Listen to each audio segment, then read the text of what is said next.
Hey, guys! It's Old Man G here, back again with a match preview. It's actually going to be pretty brief. I've just got a lot of work and studying to do, so I'm just trying to keep these just as brief as possible. Obviously, for those who are going to be watching, if you're new to the channel, to leave a like, share, and subscribe to Red Devil Studio. Follow us on Twitter, United X, and smash the notification button. Latest Manchester United news, and also support our homeboys as well. I've just noticed my friend Red Devil Weekly has gone live, so please head over to his channel as well. Watch his preview, give him some subs, give him some likes. Same thing with Draco. So many other good Manchester. I think Worldwide Reds, Usman, Draco Evolve, bits and bobs. Like there's just so many good Manchester United up and coming fan channels out there that I just think you should go, guys, and just give them your support and love. It's literally doesn't cost anything. Give them a subscribe and show them your support. So that's my first thing. Anyway, United versus West Brom. This is basically my brief match preview, and we've got to win. We've got to win. We've got to win. We've got to win. There's really nothing else to it. We have to win this game. And before I want to get into it, actually, I think it's good to just have a brief injury update because Ole Gunnar Solskjaer had his press conference, and I'm not going to go into because I don't have a long time to go into the comments regarding Pogba and Greenwood. He's obviously given his backing towards Greenwood, and as far as Pogba, he's spoken to Pogba. He wants to get the best out of Pogba, so I don't want to beat a dead horse with that. But I think it is important to realize that we're not necessarily at full squad going into this, full strength going into this game. According to Ole Gunnar Solskjaer, the key thing I took from an injury point of view from this press conference was the fact that Marcus Rashford and Victor Lindelof are facing a late fitness test. Now, Marcus Rashford, as it says here, sustained an injury in the 3-1 win over Everton 2 weeks ago and missed all 3 of England's international games against the Republic of Ireland. Lindelof has been nursing a back problem for upwards of a year and came off for 60 minutes in Sweden's 4-2 defeat. I'm not sure why he was persevering for it for Sweden. I just don't really get that, but okay.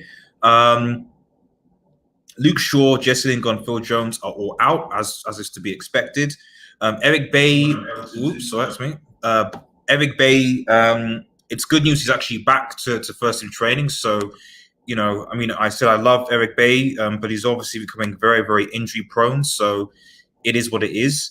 But it's good to see that he's back, coming back, ready to play, and hopefully in the squad. For me, that's just very, very important. What else in this list? And obviously Phil Jones and Lingard. I don't really know what's going on with Jesse Lingard. I get the impression that he's maybe checked himself out, and Phil Jones, I can't remember the last time Phil Jones was fit, at all. So there you go. So the key thing I think from here, from my point of view, is the lack of Maguire and Rashford in this team, because I think that's going to obviously have an effect on how we line up. And I'll just show you how we're going to line up. So yeah, hey, that's my ugly mug. Let's have a look. Let's get that thing off for the generator, creator. This is it. Here we go. Okay, this is how I think that we're going to line up against West Bromwich Albion. Now, I know for a fact, especially having watched West Bromwich Albion against Tottenham Hotspur before the international break, that, and also even against Chelsea for that matter, that they're going to be very, very, very defensive. Very, very, very defensive. Shout out to Don Ragnar in the comments, man. Ollie's incoherent, smiling, and chuckle before response to different questions. Do you think he has Asperger's? I'm not entirely sure. What I am sure, the big Don, and thank you for tuning in, is that would you be surprised, and would anyone be surprised if Ole Gunnar Solskjaer goes on a run? Because if we beat West Brom at home, if we beat Istanbul, these are 2 winnable games. And then we build on from that. Would you be surprised if he goes on? I don't think so. And this is the thing with Ollie's, that whatever your opinion is on Ole Gunnar Solskjaer just sort of going through, it's clear to me, it seems obvious to me, that the players seem to be playing for him. So as a result, it's very difficult to change a manager if the players like playing for the coach. And obviously, if he gets results, and I expect us to get a result against West Brom. Now, if he doesn't get a result against West Istanbul, he probably would go. There's no lie. He's probably going to go if he doesn't get a result against West Brom. Simple. He's probably going to go. But looking at the other fixtures, look at the table. Like, we really need to take advantage, because the fact of the matter is, and I'll get the table up here for a sec. I'll get the table in a second before I go for a lineup. If we win this game, if we win these next 2 games, we are certainly in a better position, considering that some of our rivals, going into obviously the, I'm jumbling here, but essentially what I'm saying is that, like, when I look at some of the games that our rivals are going to be playing this weekend, especially City and Spurs, and I'd even argue even Arsenal versus Leeds, we've got the opportunity to gain momentum and go and actually climb the table. As far as the Champions League goes in Istanbul, if we win that game and say Leipzig beat PSG, which is a possibility given their suspensions, then again, we're in a strong position, you know. So, and it's building on that strong position. But the problem that we know of Manchester United is that we often don't build on those strong positions and let opposition to teams come back into the fray. Have you received your check from Manchester for your contract on match day, being in the Stretford end? Apparently, Ollie thinks the absence is costing him games. Yeah, that was something that was actually something that I noticed in his formation. Like, it's not having the fans, having the fans. You know, you can't be blaming the fans all the time, Ollie. You know, because it's affecting everybody. You know what I mean? Like, it's not just Manchester United. And the other thing as well is that, like, that also affects, like, our away. Like, that should, like, if anything, like, our away form. You know what I mean? Why is it? It's affecting everyone together, full stop. And the second thing is that, like, our away form is generally brilliant. Like, aside from Istanbul, I don't think we lost an away game since January. So, you know, it doesn't make sense to me. You know, we were losing games at home when I was going to Old Trafford. So I'm sorry, Ollie. It's not. You got to go with something different. You've got to go with something different, and I expect, irrespective of we're home or away, for us to beat West Brom. So let me go into the starting 11 quickly. Hopefully everyone can see that. I wonder if everyone can see that. Hopefully you can see that anyway. So De Gea obviously in goal. I'll quick go on for this quickly. I don't think Dean Henderson. I think word on the street is that Dean Henderson is probably going to try and go out on loan from January. To be honest, I actually don't understand why we. This is the problem, the goalkeeping situation in United, that we have 3 competent goalkeepers. Sergio Romero is Argentina's #1 competent goalkeeper. Dean Henderson is also coming, and De Gea is.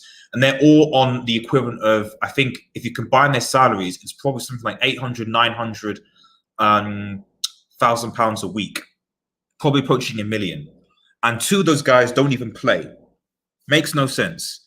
So, you know, we could have sold Romero for maybe some 15, 20 million, got some dough, maybe invested that.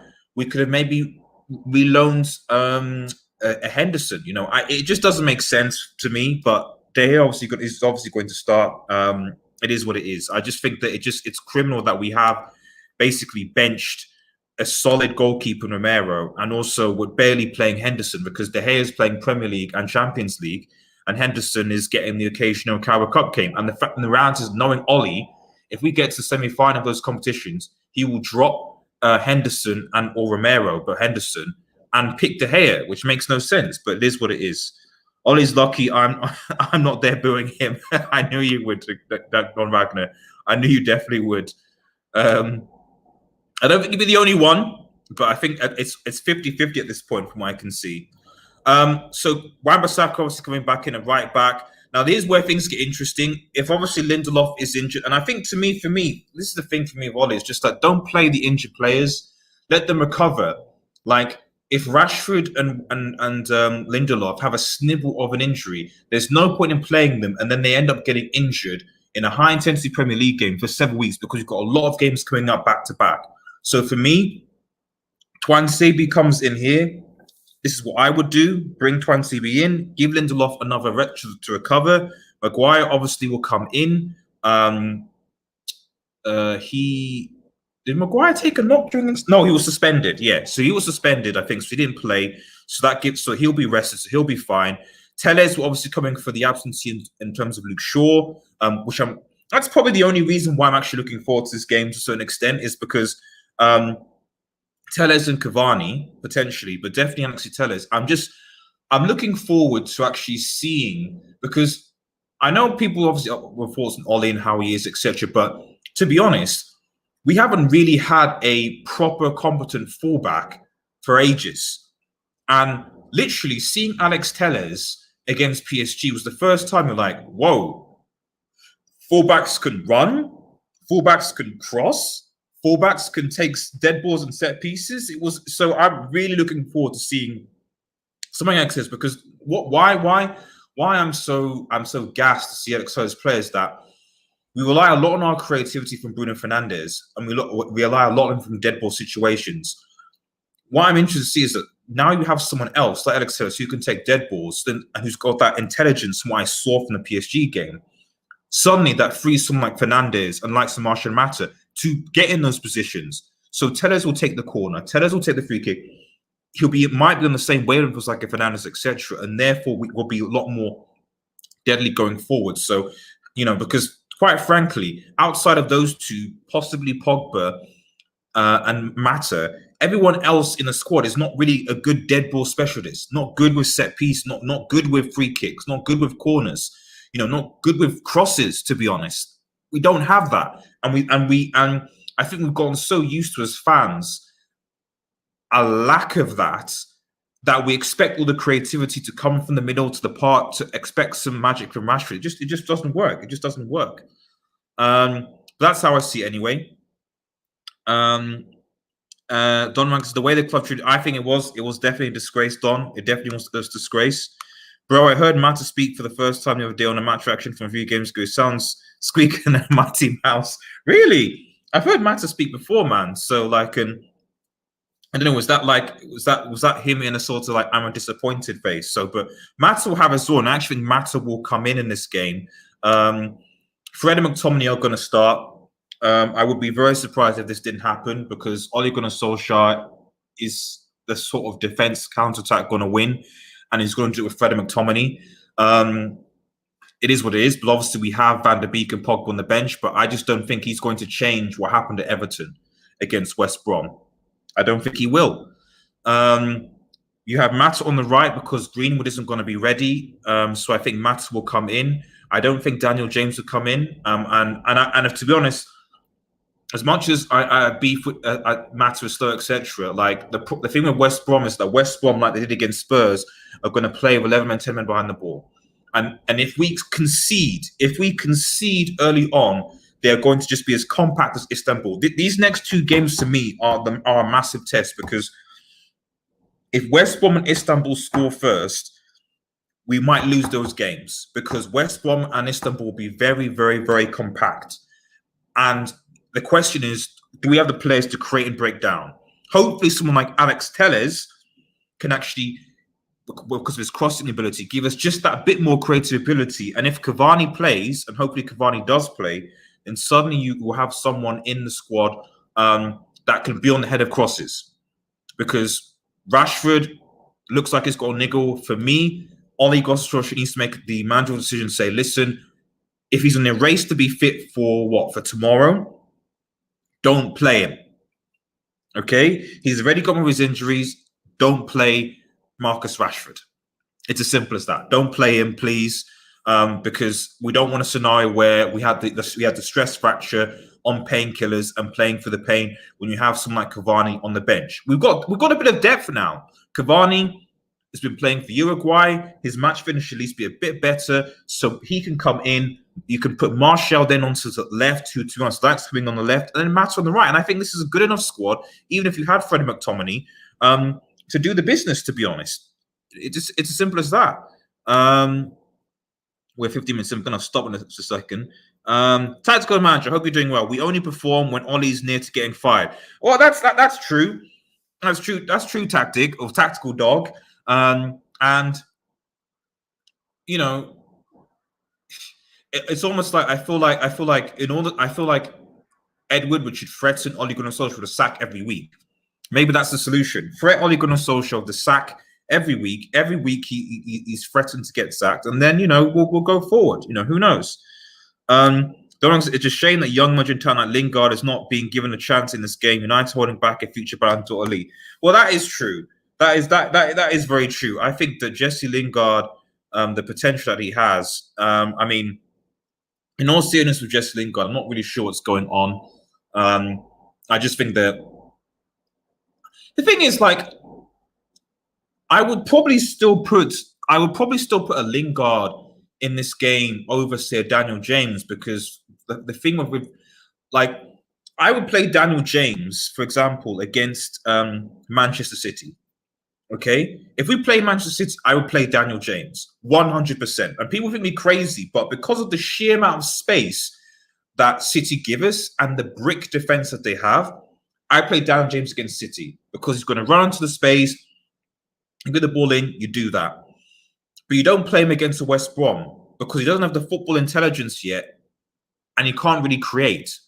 Lingard at least has a bit more football intelligence and actually can help out defensively. That's why, like, Mata is more intelligent. If you combine Mata and Lingard in one player, you actually have a decent player. But the problem is that Mata has the intelligence, but he doesn't have the pace anymore, and he's not really a right wing. He's actually number 10. Lingard, also number 10, not really a winger, but more sort of winger. But he's a lot better defensively, and he's a lot quicker going back. So if you see when Lingard plays with Wan-Bissaka, I'm fine with that right hand side because I know Lingard will do a decent enough defensive job, although he can't. He lacks football intelligence. Zaki says, "Thank you. Are you Ollie out?" I'm Ollie indifferent. I'm Ollie indifferent. That's what I would say. I'm Ollie indifferent. Right now, I just support Manchester United. So the way that I see it to Manchester United fans is that at the end of the day, Pochettino is not going anywhere. He's not. He's not going anywhere. City have just renewed Pep Guardiola's contract, so that's out. So really, the only teams and he said he wants to stay in the Premier League. There's no other Premier League that I can see right now that would want to hire Poch. Arsenal, if Arteta screws up, are not going to hire Pochettino. Spurs are going to be fine. Chelsea are going to be fine. So really, the only other job is maybe the PSG job if Thomas Tuchel screws up in the Champions League. But even then, that's not for some time. So the way that I see it is that Ole Gunnar Solskjaer basically, if he goes on the run, he'll stay in the job, and that'll be good for United because we'll be winning games and we'll be getting where we are. And if he loses in his move games, he'll be sacked and Poch come in. So it's a kind of win-win situation. That's just the way that I see it.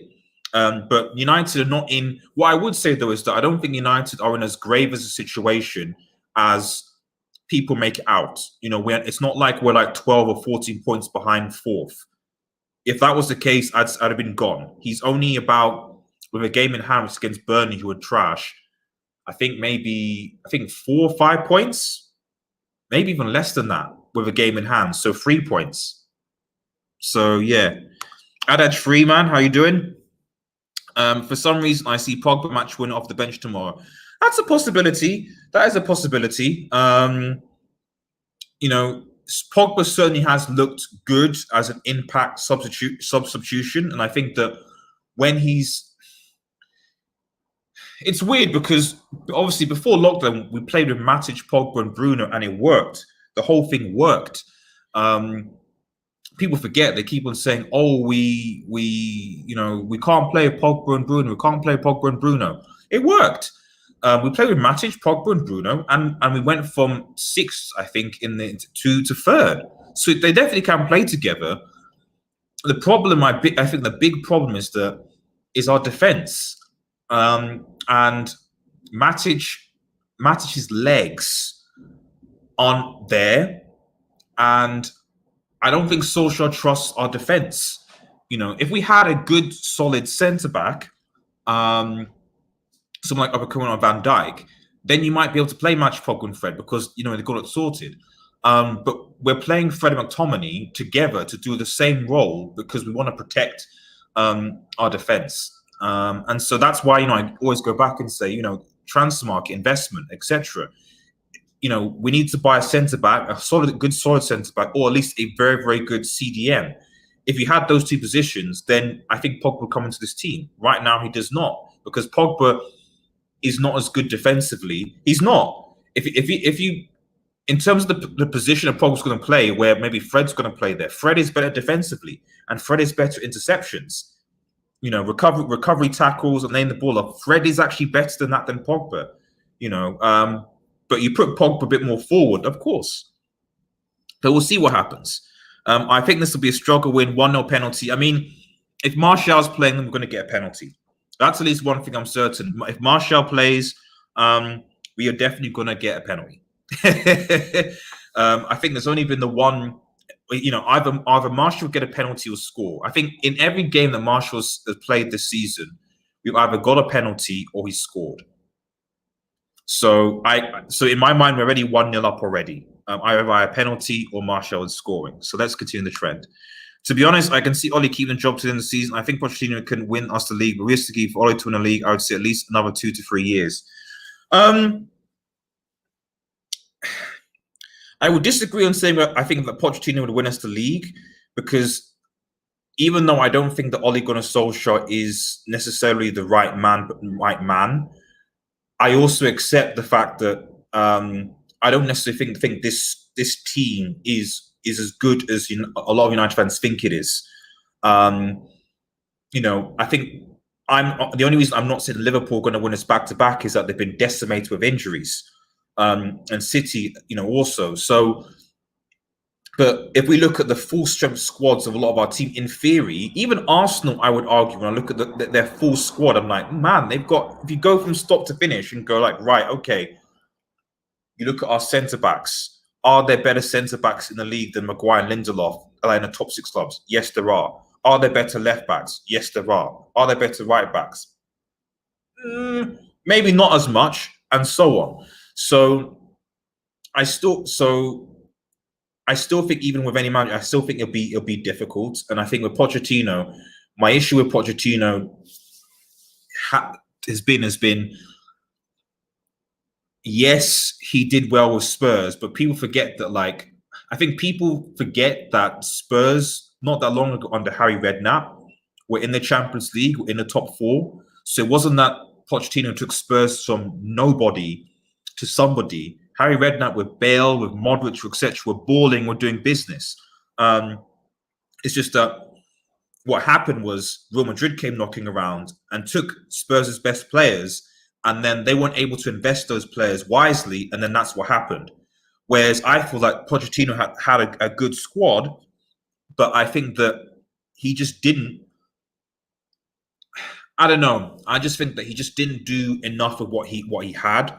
And fundamentally, there were certain tactical things that I noticed going back, looking at a couple of seasons. I'm like, mate, I don't know. I don't know whether this is the right thing. And you don't see many Spurs fans clamoring for Pochettino back either. So that's my 2 cents anyway.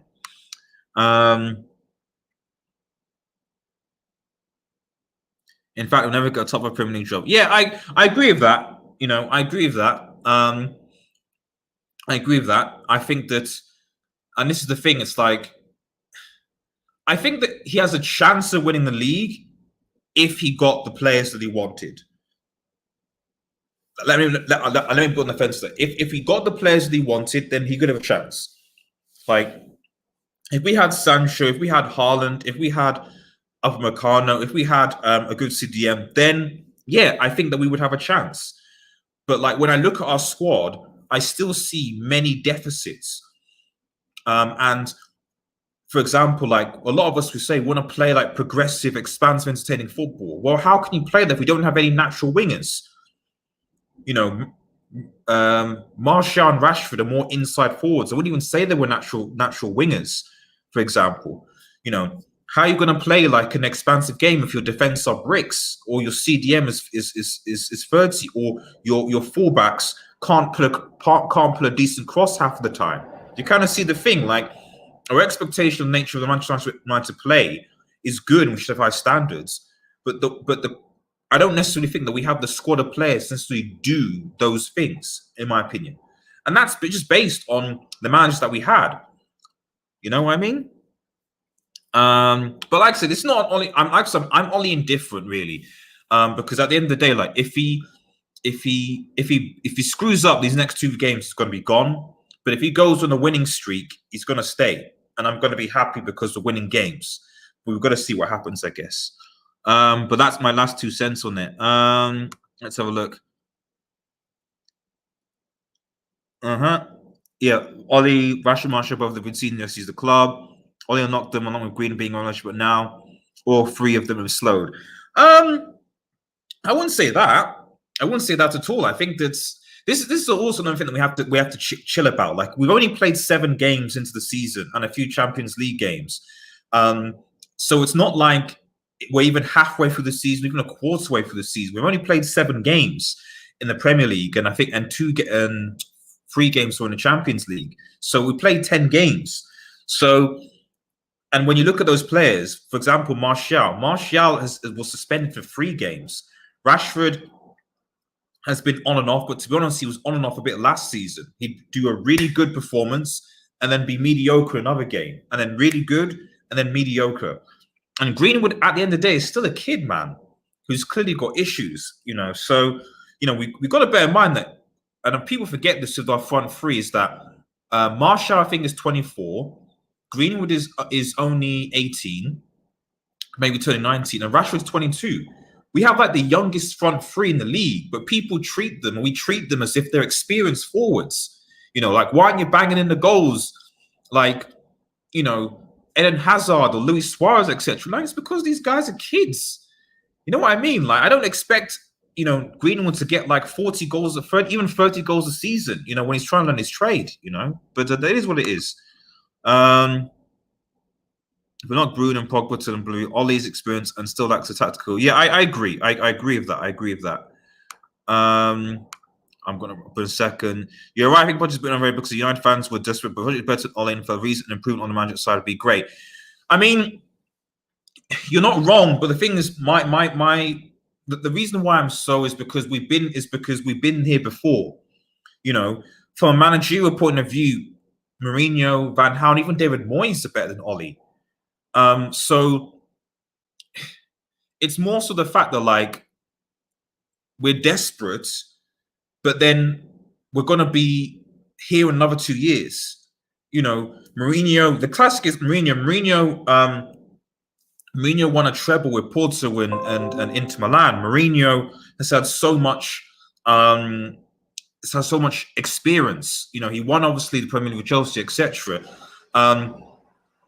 And even looking at Spurs right now, like he looks like he's almost unlocked Harry Kane in terms of his link-up play, etc.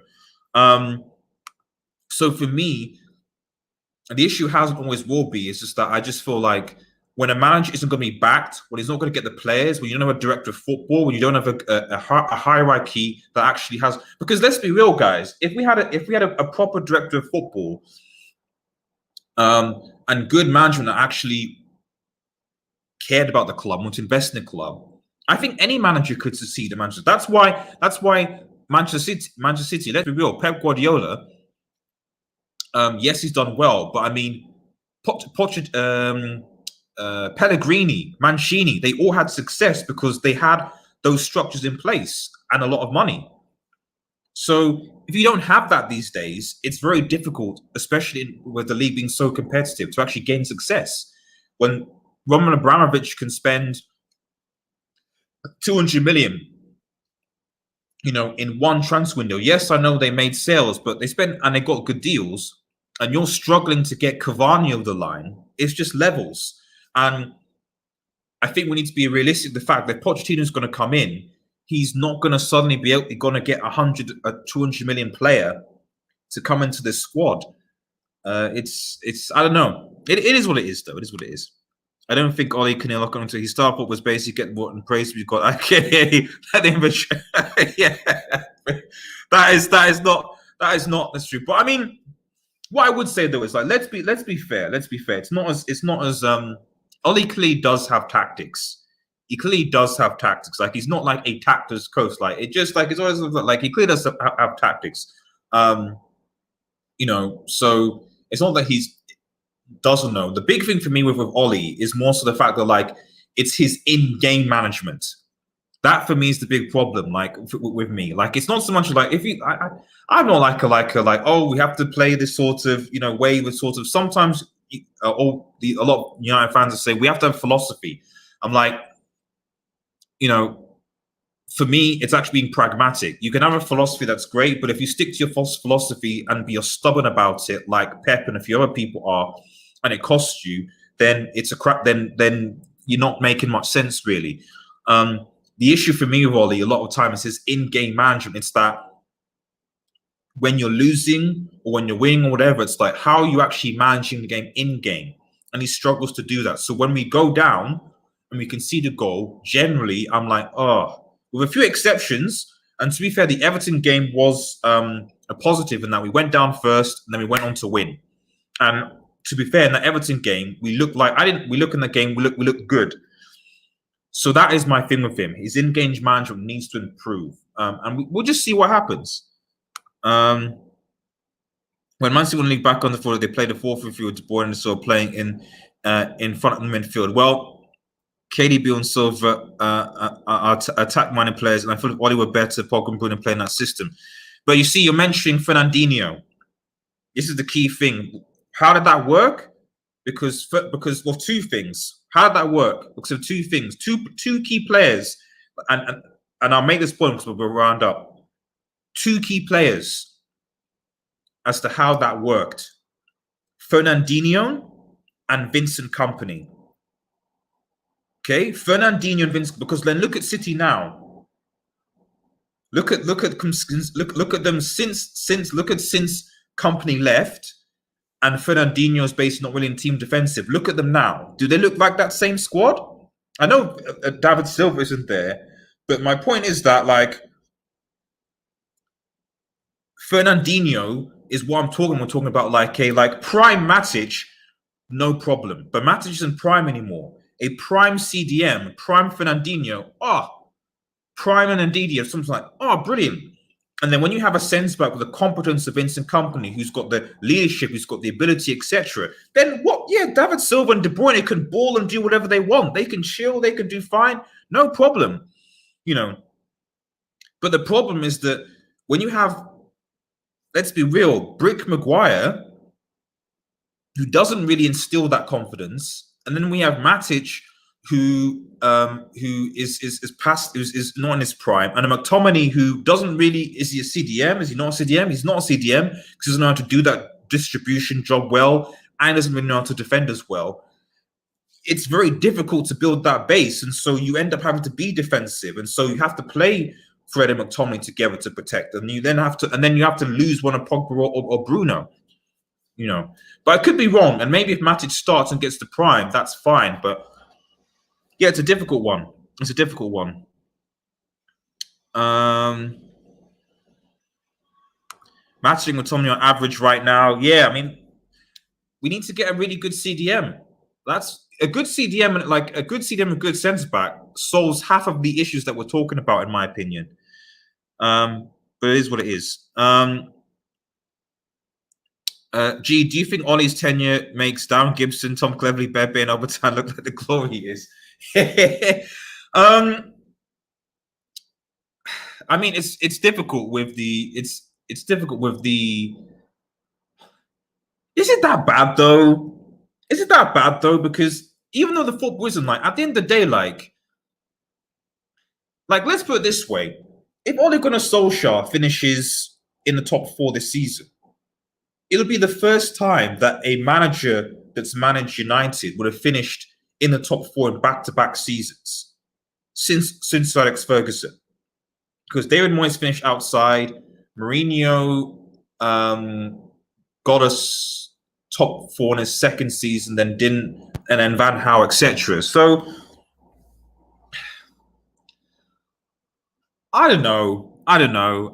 I see what you're doing now, and like And wait, don't diss Overtime, by the way, man. Don't diss Overtime. Don't diss Overtime, by the way. Overtime was a G. Overtime was a G. But yeah, like, I don't know. I just think that the way I see it is the end of the day, if he screws up against Istanbul and West Brom, he's gone anyway, because those are 2 games that are going to be at home. He's got 2 home games against Istanbul and against West Brom. It should be easy, beatable games. If he loses those games back to back at home, he's going to be sacked. That's a fact. Pochettino will come in, bada bing, bada boom, that's it. If he wins those 2 games and then goes on the run, then the question comes again, like what happened in January, where like, oh, okay, we get to January, we might be in a good position, and then maybe we get a signing in January that then strengthens the squad, which we should have had in the summer, and then we continue to go on a run and push. Who knows? I don't know. I don't know. But then it makes you think, why didn't we pursue a defensive mid? I've been saying it for time. Indeed, it would be great. Because we're skinned. It's the only way I can answer it, because we're skinned. Like, I always say it's in Ollie's defense. Even though I don't think Ollie's he's the best, I still don't believe Ollie's been backed. We've had 3 transfer windows, if you include the January transfer window, and our net spend over those windows has been 40 million. 40.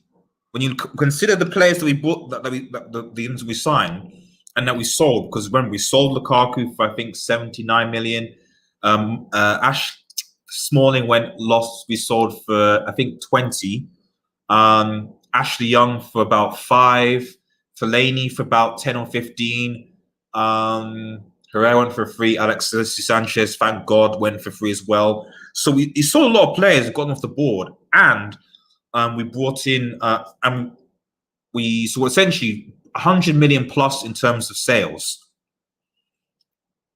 And we spent, 80 on Maguire, 40 on Bruno, 50 on Wan-Bissaka. So that's 170, 15 on Daniel James, 195, and then a 40 on Van der Beek. So that's about 230, I think, or so. Subtract the 130, split that over 3 transfer windows, you get my point. My favorite Manchester United football was Massimo Talbi. Good times. But yeah, my only point by that, and I'll start to round up, is that like people keep on saying that he's been backed. He's not been backed. And if people think that like an average spend of 40 million in free transfer window is being backed, then you're going to get a shock when we get Pochettino, because Pochettino will probably demand more money than an average of 40 million net, in my opinion. Lastly, I'll get to comments. Do you think we made 4 bids of Sancho for around 100 million? Of course, we couldn't get them in. Exactly. Some score predictions. What are my score predictions going into this game? Like Don Magno almost said, like I do think that that we'll win, although I do think it will be a struggle because of just how defensive West Brom will be. If we score first, the game is over for me. That for me, like with these types of teams, it's can we score first? I don't think West Brom, looking at West Brom, I don't think they're going to really pressurize us that much. Although at the start of the game, I think they will want to come out against Manchester United. But if we score the first goal, we'll be fine. It's the same thing against Istanbul. I said in my preview, and I said in my preview again, if we score the first goal, we're good. We'll be okay. No problems. We'll go and dominate, be fine. If we concede, then it'll be a problem. I think we will win the game. I think defensive-wise, especially will be okay. So I give a 2-0 to Manchester United. That's my plan, with 1 penalty, Bruno Fernandes to score the goal. Which reminds me, I need to actually do my fantasy football before. 1-0 penalty, but the game will be dead, says on Magna. I'm going to clip that in case there's going to be a 5-0, aka Leipzig. I'm going to go for 4-0 Martial hat-trick and Cavani, and Bruno Nate's left 4. That'd be good for Martial if it was. That really would be good for Martial if he did. And like I said, I'm really looking forward to it. I think for me, like I said, and as I round up, for me, the most exciting thing about this game is actually more just seeing how Alex Telles plays. Because, he played very well against PSG as an attacking fullback. and just seeing how he would fit into this United team, actually pulling in crosses, actually attacking, actually defending. I'm looking forward to it. I'm definitely looking forward to it. Thanks again for watching, guys. Remember, if you're new to the channel, to like, share, and subscribe to Red Devil Studio, follow us on Twitter, and smash the notification button. Please Manchester United news. I've gone on for a lot longer than I thought I would, but thank you guys for tuning in. Thank you, Don Ragnar, and thank you, Zaki, for being in the comments. I really, really appreciate your company. You guys have a good day. Take care, everyone, and cheers.